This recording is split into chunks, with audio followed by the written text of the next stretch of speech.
ನಮಸ್ತೆ ವೀಕ್ಷಕರೇ, ನಾನು ಈ ದಿನ ಒಂದು ಕಪ್ ಅಕ್ಕಿ ಹಿಟ್ಟಿನಲ್ಲಿ ದಿಢೀರಾಗಿ ತುಂಬ ಗರಿಗರಿಯಾದಂಥ ಚಕ್ಲಿ ಮಾಡೋದು ಹೇಗೆ ಅಂತ ತೋರಿಸ್ಕೊಡ್ತಾ ಇದ್ದೀನಿ. ಸುಲಭವಾಗಿ ಕಡಿಮೆ ಸಾಮಗ್ರಿಗಳಲ್ಲಿ ಈ ಚಕ್ಲಿ ಮಾಡಬಹುದು.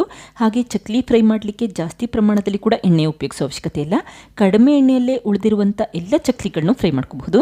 ನೋಡಿ, ಕೇವಲ 1 ಕಪ್ಪಷ್ಟು ಅಕ್ಕಿ ಹಿಟ್ಟಿನಲ್ಲಿ ತಟ್ಟೆ ತುಂಬ ಚಕ್ಲಿಗಳನ್ನ ಮಾಡಿಟ್ಕೊಂಡಿದ್ದೀನಿ. ಹಾಗೆ ಈ ಚಕ್ಲಿಗಳನ್ನ 1 ತಿಂಗಳು ಇಟ್ಟು ಕೂಡ ಸ್ಟೋರ್ ಮಾಡ್ಕೋಬಹುದು. ಇದೇ ರೀತಿ ತುಂಬಾ ಗರಿಗರಿಯಾಗಿರುತ್ತೆ. ಹಾಗೆ ನಿಮಗೆ ಈ ವಿಡಿಯೋ ಇಷ್ಟ ಆದರೆ ಪ್ಲೀಸ್ ವಿಡಿಯೋನ ಲೈಕ್ ಮಾಡಿ ಮತ್ತು ಚಾನಲ್ಗೆ ಸಬ್ಸ್ಕ್ರೈಬ್ ಮಾಡಿ. ಈಗ ದಿಢೀರಾಗಿ 10 ನಿಮಿಷದಲ್ಲಿ ಚಕ್ಲಿ ಮಾಡೋದು ಹೇಗೆ ಅಂತ ನೋಡ್ಕೊಂಡು ಬನ್ನಿ.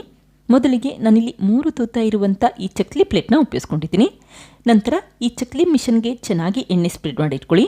ಆವಾಗ ಈ ಹಿಟ್ಟನ್ನು ಹಾಕ್ತೀವಲ್ಲ, ಆವಾಗ ಹಿಟ್ಟು ಮಿಷನ್ಗೆ ಅಂಟೋದಿಲ್ಲ, ಸುಲಭವಾಗಿ ಚಕ್ಲಿ ಮಾಡ್ಕೋಬಹುದು ಅಂತಷ್ಟೇ.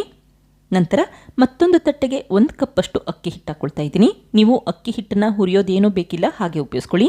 ಹಾಗೆ ಅದೇ ಕಪ್ಪಲ್ಲಿ 1/4 ಕಪ್ಪಷ್ಟು ಕಡಲೆ ಹಿಟ್ಟು ಹಾಕ್ಕೊಂಡಿದ್ದೀನಿ. ಈಗ ಮಿಕ್ಸಿ ಜಾರ್ಗೆ 1/4 ಕಪ್ಗಿನ್ನ ಸ್ವಲ್ಪ ಕಡಿಮೆ ಪ್ರಮಾಣದಲ್ಲಿ ಪುಟಾಣಿ ಅಥವಾ ಹುರ್ಗಡ್ಲೆ ಹಾಕೊಳ್ಳಿ. ಈಗ ಹುರ್ಗಡ್ಲೆ ನುಣ್ಣಗಾಗಬೇಕು, ಅಲ್ಲಿವರೆಗೂ ಪುಡಿ ಮಾಡಿಟ್ಕೊಳ್ಳಿ. ಕಡಲೆ ಪುಡಿ ಆದರೆ 1/4 ಕಪ್ಪಷ್ಟು ಕಡಲೆ ಪುಡಿ ಉಪಯೋಗಿಸ್ಕೊಳ್ಳಿ. ಕಡಲೆನ ಪುಡಿ ಮಾಡಬೇಕಾದ್ರೆ 1/4 ಕಪ್ಗಿನ್ನ ಸ್ವಲ್ಪ ಕಡಿಮೆ ಪ್ರಮಾಣದಲ್ಲಿ ಕಡಲೆ ಉಪಯೋಗಿಸ್ಕೊಳ್ಳಿ.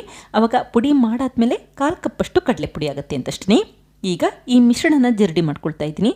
ನೋಡಿ, ಕಡಲೆ ಪುಡಿಯಲ್ಲಿ ಈ ರೀತಿ ಸಣ್ಣ ಪುಟ್ಟ ಗಂಟುಗಳಿದ್ರೆ ಜರಡಿ ಮಾಡ್ಕೊಳ್ಳೋದ್ರಿಂದ ಹೊರಟೋಗುತ್ತೆ ಅಂತಷ್ಟೇ. ಈಗ ಈ ಮಿಶ್ರಣನ ಒಂದ್ಸರಿ ನೀಟಾಗಿ ಮಿಕ್ಸ್ ಮಾಡಿಟ್ಕೊಳ್ಳಿ. ಅಕ್ಕಿ ಹಿಟ್ಟು, ಕಡಲೆ ಹಿಟ್ಟು ಮತ್ತು ಹುರ್ಗಡ್ಲೆ ಪುಡಿ ನೀಟಾಗಿ ಬೆರಿಬೇಕು, ಅಲ್ಲಿವರೆಗೂ ಮಿಕ್ಸ್ ಮಾಡಿಟ್ಕೊಳ್ಳಿ. ನಂತರ 1 ಚಿಟಿಕೆಯಷ್ಟು ಇಂಗು ಹಾಕಿದರೆ 1 ಟೀ ಸ್ಪೂನಷ್ಟು ತರಿತರಿಯಾಗಿ ಕುಟ್ಟಿರುವಂಥ ಜೀರಿಗೆ, ಹಾಗೆ 2 ಟೀ ಸ್ಪೂನಷ್ಟು ಬಿಳಿ ಎಳ್ಳು, ಹಾಗೆ ನಾನಿಲ್ಲಿ 1 ಟೀ ಸ್ಪೂನಷ್ಟು ಕಾಳು ಮೆಣಸಿನ ಪುಡಿ ಹಾಕ್ಕೊಳ್ತಾ ಇದ್ದೀನಿ. ನಂತರ ರುಚಿಗೆ ತಕ್ಕಷ್ಟು ಉಪ್ಪಾಕಿ ಕೈಯಲ್ಲಿ ಒಂದ್ಸರಿ ನೀಟಾಗಿ ಮಿಕ್ಸ್ ಮಾಡಿಟ್ಕೊಳ್ಳಿ. ಕಾಳು ಮೆಣಸಿನ ಪುಡಿ ಅಥವಾ ಪೆಪ್ಪರ್ ಪುಡಿ ಹಾಕೋದ್ರಿಂದ ಚಕ್ಲಿ ಅಂತೂ ತುಂಬಾ ರುಚಿಯಾಗಿರುತ್ತೆ. ಬೇಕಿದ್ದರೆ ಉಪಯೋಗಿಸಿ, ಇಲ್ಲಾಂತಂದರೆ ಅಚ್ಕಾರದ ಪುಡಿ ಉಪಯೋಗಿಸ್ಕೊಳ್ಳಿ. ಈಗ 2 ಟೇಬಲ್ ಸ್ಪೂನಷ್ಟು ಬೆಣ್ಣೆ ಹಾಕ್ಕೊಳ್ತಾ ಇದ್ದೀನಿ. ಅಕಸ್ಮಾತ್ ಮನೆಯಲ್ಲಿ ಬೆಣ್ಣೆ ಇಲ್ಲ ಅಂತಂದರೆ ತೊಂದರೆ ಇಲ್ಲ, ನೀವಿಲ್ಲಿ ಬಿಸಿ ಮಾಡಿರುವಂಥ ಎಣ್ಣೆ ಉಪಯೋಗಿಸಬಹುದು ಅಥವಾ ತುಪ್ಪ ಕೂಡ ಉಪಯೋಗಿಸಬಹುದು. ಈಗ ಈ ಬೆಣ್ಣೆ ಅಕ್ಕಿ ಹಿಟ್ಟಿನ ಮಿಶ್ರಣದಲ್ಲಿ ಎಲ್ಲ ಕಡೆ ಬೆರಿಬೇಕು. ಆ ರೀತಿ ಕೈಯಲ್ಲಿ ಬಿಗಿಯಾಗಿ ಮಿಕ್ಸ್ ಮಾಡಿಟ್ಕೊಳ್ಳಿ. ನೋಡಿ, ಆದಷ್ಟು ಈ ರೀತಿ ಬಿಗಿಯಾಗಿ ಮಿಕ್ಸ್ ಮಾಡಿಟ್ಕೊಳ್ಳಿ, ಆವಾಗ ಅಕ್ಕಿ ಹಿಟ್ಟಿನ ಮಿಶ್ರಣದಲ್ಲಿ ಬೆಣ್ಣೆ ಎಲ್ಲ ಕಡೆ ಬೆರ್ತಿರುತ್ತೆ. ಹಾಗೆ ಈ ಮಿಶ್ರಣನ ಮುಷ್ಟಿ ಹಿಡಿದು ನೋಡಿ, ಉಂಡೆ ಕಟ್ಲಿಕ್ಕಾಗಬೇಕು ಅಷ್ಟು ಪ್ರಮಾಣದಲ್ಲಿ ಬೆಣ್ಣೆ ಉಪಯೋಗಿಸಿದ್ರೆ ಸಾಕು. ಮುಷ್ಟಿ ಹಿಡಿದ್ರೆ ಈ ರೀತಿ ಉಂಡೆ ಕಟ್ಲಿಕ್ಕೆ ಆಗ್ತಿಲ್ಲ ಅನ್ಸಿದ್ರೆ ಮತ್ತೆ 1/2 ಟೇಬಲ್ ಸ್ಪೂನಷ್ಟು ಬೆಣ್ಣೆ ಉಪಯೋಗಿಸಿದ್ರೆ ಸಾಕು. ಕರೆಕ್ಟಾಗಿ 2 ಟೇಬಲ್ ಸ್ಪೂನಷ್ಟು ಬೆಣ್ಣೆ ಹಾಕಿದ್ರೆ ಮತ್ತೆ ಬೆಣ್ಣೆ ಹಾಕೋ ಅವಶ್ಯಕತೆ ಇರೋದಿಲ್ಲ. ನೋಡಿ, ಪರ್ಫೆಕ್ಟಾಗಿ ಮುಷ್ಟಿ ಹಿಡ್ಕೊಳ್ತಾ ಇದ್ದೀನಿ. ಹಿಟ್ಟು ಕೂಡ ಉಂಡೆ ಕಟ್ಲಿಕ್ಕೆ ಆಗ್ತಾ ಇದೆ, ಅಷ್ಟು ಪ್ರಮಾಣದಲ್ಲಿ ಬೆಣ್ಣೆ ಉಪಯೋಗಿಸಿ. ಈಗ ಸ್ವಲ್ಪನೇ ನೀರನ್ನು ಹಾಕಿ ಮಿಕ್ಸ್ ಮಾಡ್ಕೊಳ್ತಾ ಇದ್ದೀನಿ. ನೀವು ತಣ್ಣೀರನ್ನೇ ಹಾಕಿ ಹಿಟ್ಟನ್ನು ಕಲಸಿಟ್ಕೊಳ್ಳಿ, ನೀರನ್ನು ಕೂಡ ಬಿಸಿ ಮಾಡೋ ಅವಶ್ಯಕತೆ ಇಲ್ಲ. ನೀರು ಹಾಕಬೇಕಾದ್ರೆ ಒಟ್ಟಿಗೆ ಹಾಕ್ಲಿಕ್ಕೆ ಹೋಗಬೇಡಿ, ಸ್ವಲ್ಪನೇ ಹಾಕಿ ಮಿಕ್ಸ್ ಮಾಡಿಟ್ಕೊಳ್ಳಿ. ನಾನಿಲ್ಲಿ 1 ಕಪ್ಪಷ್ಟು ಅಕ್ಕಿ ಹಿಟ್ಟಿಗೆ ಈ ರೀತಿ 3/4 ಕಪ್ಪಷ್ಟು ತಣ್ಣೀರನ್ನು ಉಪಯೋಗಿಸ್ಕೊಂಡಿದ್ದೀನಿ. ನೋಡಿಕೊಂಡು ನಿಮಗೆ ಎಷ್ಟು ಬೇಕೋ ಅಷ್ಟು ಪ್ರಮಾಣದಲ್ಲಿ ನೀರನ್ನು ಉಪಯೋಗಿಸ್ಕೊಳ್ಳಿ. ಹಿಟ್ಟನ್ನು ಕಲಿಸ್ಬೇಕಾದ್ರೆ ತುಂಬ ತೆಳುವಾಗಿ ಕಲಿಸ್ಲಿಕ್ಕೆ ಹೋಗಬೇಡಿ, ಮತ್ತು ತುಂಬ ಗಟ್ಟಿಯಾಗೂ ಇರೋದು ಬೇಡ, ಮೀಡಿಯಮಲ್ಲಿ ಕಲಸಿಟ್ಕೊಳ್ಳಿ. ಈಗ ಹಿಟ್ಟನ್ನು 1 ನಿಮಿಷ ಕೈಯಲ್ಲಿ ಚೆನ್ನಾಗಿ ನಾದಿಟ್ಕೊಳ್ತಾ ಇದ್ದೀನಿ. ನಾದೋದ್ರಿಂದ ಚಕ್ಲಿ ಮಾಡಬೇಕಾದ್ರೆ ಚಕ್ಲಿ ಪರ್ಫೆಕ್ಟಾಗಿ ಬರುತ್ತೆ ಮತ್ತು ಒಡ್ಕೊಳ್ಳೋದಿಲ್ಲ ಅಂತಷ್ಟೇ. 1 ನಿಮಿಷ ಈ ರೀತಿ ಚೆನ್ನಾಗಿ ನಾದಿಟ್ಕೊಳ್ಳಿ. ಈಗ ನೋಡಿ, ಚಕ್ಲಿ ಮಾಡಲಿಕ್ಕೆ ಹಿಟ್ಟು ರೆಡಿಯಾಗಿದೆ. ಕೇವಲ 5 ನಿಮಿಷದಲ್ಲಿ ಈ ರೀತಿ ಹಿಟ್ಟನ್ನು ರೆಡಿ ಮಾಡಿಟ್ಕೋಬಹುದು. ತಕ್ಷಣವೇ ನೀವು ಚಕ್ಲಿ ಮಾಡ್ಕೋಬಹುದು, ಹಿಟ್ಟನ್ನು ನೆನೆಸೋದು ಕೂಡ ಬೇಡ. ಈಗ ಮಾಡಿಟ್ಟಂಥ ಹಿಟ್ಟನ್ನು ಈ ರೀತಿ ಚಕ್ಲಿ ಮಿಷನ್ಗೆ ಹಾಕ್ಕೊಳ್ತಾ ಇದ್ದೀನಿ. ಹಿಟ್ಟನ್ನು ಬಿಗಿಯಾಗಿ ಪ್ರೆಸ್ ಮಾಡಿಕೊಂಡು ಚಕ್ಲಿ ಮಿಷನ್ಗೆ ಹಾಕೊಳ್ಳಿ.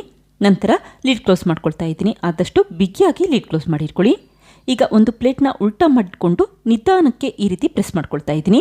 ನೋಡಿ, 3 ತೂತ ಇರುವಂಥ ಚಕ್ಲಿ ಪ್ಲೇಟ್ ಉಪಯೋಗಿಸಿರೋದ್ರಿಂದ ಬೇಗ ಚಕ್ಲಿಗಳನ್ನ ಮಾಡಿಟ್ಕೋಬಹುದು, ಹಾಗೆ ಸಮಯ ಕೂಡ ಉಳಿತಾಯ ಆಗುತ್ತೆ. ನೋಡಿ, ಈ ರೀತಿ ಎಡ್ಜಸ್ನ ಲೈಟಾಗಿ ಪ್ರೆಸ್ ಮಾಡಿಟ್ಕೊಳ್ಳಿ.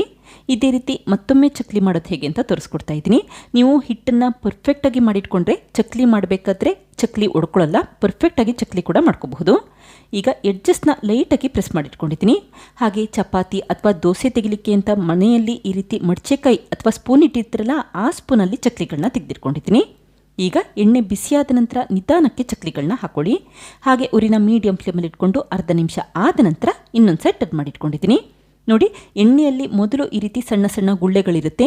ಚಕ್ಲಿ ಫ್ರೈ ಆದಮೇಲೆ ಈ ಗುಳ್ಳೆಗಳೆಲ್ಲ ಹೊರಟೋಗುತ್ತೆ ಮತ್ತು ಚಕ್ಲಿ ಬಣ್ಣ ಕೂಡ ಬದಲಾಗುತ್ತೆ. ಆವಾಗ ಚಕ್ಲಿಗಳನ್ನ ಚೆನ್ನಾಗಿ ಫ್ರೈ ಮಾಡಿದ್ದೀವಿ ಅಂತ ಅರ್ಥ. ತಕ್ಷಣವೇ ಹೊರಗಡೆ ಎತ್ತಿಟ್ಕೊಳ್ಳಿ. ಇದೇ ರೀತಿ ಉಳಿದಿರುವಂಥ ಹಿಟ್ಟಿನಲ್ಲಿ ಕೂಡ ಚಕ್ಲಿಗಳನ್ನ ಮಾಡಿಟ್ಕೊಂಡು ಫ್ರೈ ಮಾಡ್ಕೊಳ್ತಾ ಇದ್ದೀನಿ. ನೋಡಿ, ಸ್ವಲ್ಪ ಅಷ್ಟೇ ಎಣ್ಣೆ ಉಪಯೋಗಿಸಿದ್ರೆ ಸಾಕು, ಉಳಿದಿರುವಂಥ ಎಲ್ಲ ಚಕ್ಲಿಗಳನ್ನು ಫ್ರೈ ಮಾಡ್ಕೋಬಹುದು. ಹಾಗೆ ನೀವಿಲ್ಲಿ ಚಕ್ಲಿ ಮಿಷನ್ನ ಪ್ರೆಸ್ ಮಾಡಿಕೊಂಡು ಡೈರೆಕ್ಟಾಗಿ ಚಕ್ಲಿನ ಎಣ್ಣೆಗೆ ಹಾಕೋಬಹುದು. ಯಾವ ರೀತಿ ಸುಲಭ ಆಗುತ್ತೆ ಆ ರೀತಿ ಮಾಡಿಟ್ಕೊಳ್ಳಿ. ನೋಡಿ, ಈಗ ಚಕ್ಲಿ ಚೆನ್ನಾಗಿ ಫ್ರೈ ಆಗಿದೆ. ತಕ್ಷಣವೇ ಹೊರಗಡೆ ತಿರ್ಕೊಂಡಿದ್ದೀನಿ. ಹಾಗೆ ಈ ಬಿಸಿಯಾದ ಎಣ್ಣೆಗೆ ಸ್ವಲ್ಪ ಕರಿಬೇವಿನ ಸೊಪ್ಪು ಹಾಕಿ ಕರಿಬೇವಿನ ಸೊಪ್ಪನ್ನು ಕೂಡ ಫ್ರೈ ಮಾಡಿಟ್ಕೊಂಡಿದ್ದೀನಿ. ನಂತರ ಈ ಫ್ರೈ ಮಾಡಿಟ್ಟಂಥ ಕರಿಬೇವಿನ ಸೊಪ್ಪನ್ನ ಈ ರೀತಿ ಚಕ್ಲಿ ಮೇಲಕ್ಕೆ ಹಾಕೊಂಡಿದ್ದೀನಿ. ಆವಾಗ ಫ್ಲೇವರ್ ಚೆನ್ನಾಗಿ ಬರುತ್ತೆ ಅಂತಷ್ಟೇ. ನೋಡಿ, ಚಕ್ಲಿ ಯಾವ ರೀತಿ ಗರಿ ಗರಿಯಾಗಿ ಬಂದಿದೆ ಅಂತ ಗೊತ್ತಾಗ್ತಾ ಇದೆ. ನೀವು ಏರ್ಟೈಟ್ ಬಾಕ್ಸ್ ಅಥವಾ ಯಾವುದಾದ್ರೂ ಸ್ಟೀಲ್ ಬಾಕ್ಸಲ್ಲಿ ಸ್ಟೋರ್ ಮಾಡಿಟ್ರೆ 1 ತಿಂಗಳು ಇಟ್ಟರು ಕೂಡ ಇದೇ ರೀತಿ ತುಂಬ ಗರಿ ಗರಿಯಾಗಿರುತ್ತೆ.